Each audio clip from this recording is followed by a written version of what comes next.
Hi, my name is Miranda, and I'd like to speak to you about the one thing that has really been upsetting me for a very long time.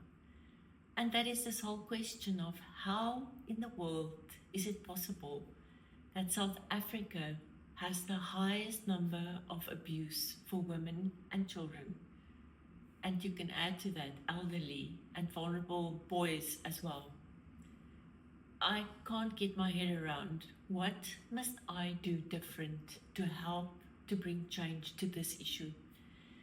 The only answer that I could have come to up to now was that it's all about the way we think about boys and girls, male and female, and the roles that we impose on our children. I have the big privilege of raising two girls and a boy. And we have been really trying to do this different, to make sure that our girls grow up to be strong, independent women who are capable and confident. And for my son to be someone that is caring and protecting and taking up his role as a man in our family, and hopefully in his own family soon one day.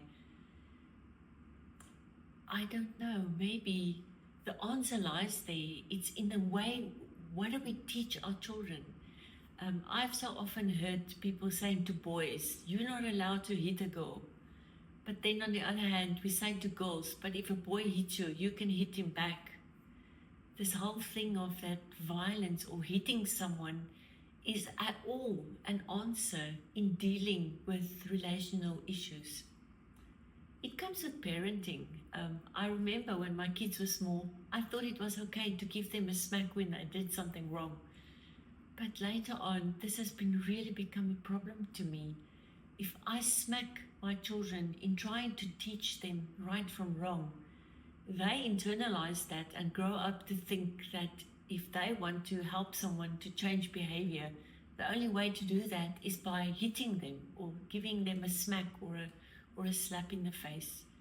And somehow, everywhere you go, you see people doing it. You see girls slapping guys as if that is okay.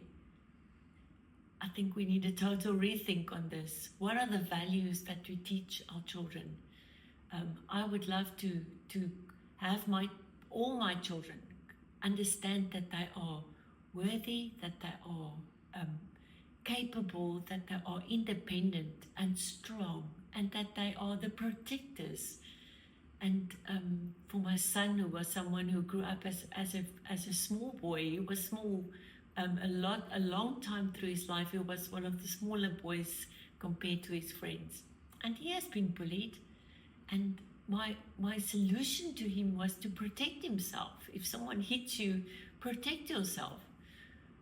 But I think if we look around us, all this violence comes from these values that we teach that it's okay to hit anybody for any reason at all. And somehow we must stop that.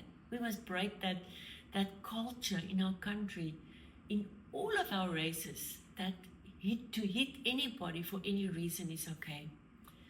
In Mark 9, there's a beautiful text. Well, actually, maybe it's a harsh text where Jesus speaks to people, and he picks up a little child on his lap and he says, if anybody hinders this child to come to me, they will get a millstone around their neck and be thrown into the ocean.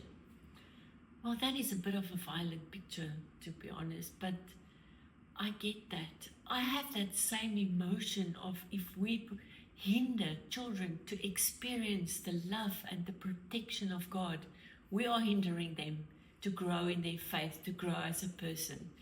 The hardship, the heartbreaking experience of being abused is terrible all by itself.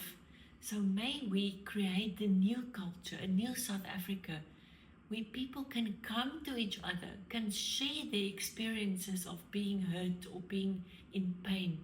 May we create families where children can speak out and express their feelings when they are in hurt and in pain, or abused or damaged in any possible way.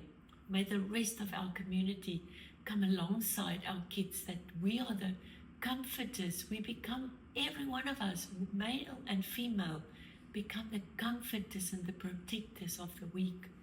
And may we, may I invite you to be part of the solution. May we all try to break the cycle of violence in our country.